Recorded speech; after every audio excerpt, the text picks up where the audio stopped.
শ্রাবণ মাসের শেষ সোমবার, আর সেই শেষ সোমবারে ভক্তরা কিন্তু পায়ে হেঁটে জল এনে 3 প্রহরের স্নান করিয়ে শেষ সোমবারটি পালন করে থাকেন যথাযোগ্যভাবে।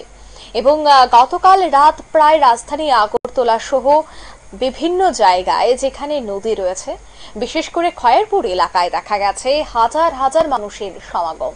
20 থেকে 30,000 লোক সেখানে স্নান করে 3 প্রহরের জল নিয়ে শিবের মাথায় জল ঢালেন এবং তাদের মনস্কামনা পূরণেই তারা এই পূজা অর্চনা করে থাকেন বলে জানাচ্ছেন ভক্তরা।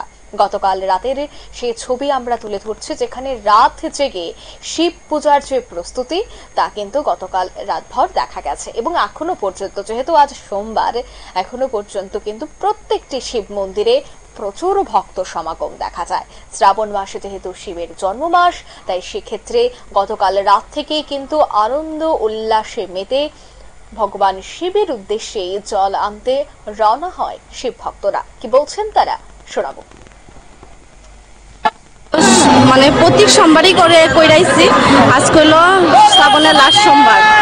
স্বামীর মঙ্গলের জন্য, সন্তানের মঙ্গলের জন্য এই উপলক্ষে আমরা সবাই মিলে ভার নিয়ে আমরা জিবি খয়েরপুর এখানে, তারপর এখান থেকে জল নিয়ে তারপর প্রত্যেক মন্দিরে মন্দিরে আমরা যাব আর কি।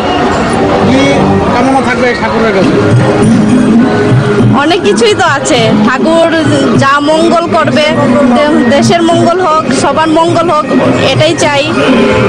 সবাই সবার মনস্কামনা যাতে মানে পূর্ণ হয়, এটাই চাই। আপনারা শুনলেন তাদের এই বক্তব্য। অর্থাৎ সেই সোমবারে কিন্তু রাত জেগে জল এনে পায়ে হেঁটে প্রত্যেকটি শিব মন্দিরে জল ঢেলেই ব্রত পূরণ করেন ভক্তরা। নিয়ে নিচ্ছে ছোট্ট একটি বিজ্ঞাপন বিরতি, সঙ্গে থাকুন।